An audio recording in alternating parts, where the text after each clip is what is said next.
You are looking at Julian's pronunciation guide, where we look at how to pronounce better some of the most mispronounced words in the world, like this other curious word. But how do you say what you're looking for today? Let's learn once and for all how to pronounce this name. This is also a word from Italian. If you want to learn more confusing pronunciations of interesting and confusing names, stay tuned. From Arabic, also Greek, meaning light and splendor. Arabic, usually pronounced as Zia. Now, that's a name. Now, in Italian, it means an aunt. La zia. Zia is the Italian pronunciation.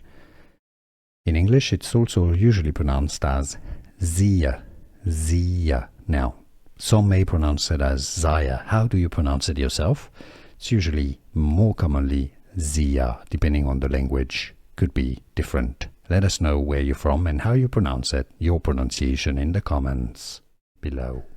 Here are more videos on how to pronounce more confusing words and names too many mispronounced. Like this video if you found it useful. I appreciate your support. I'll see you soon and thanks for watching.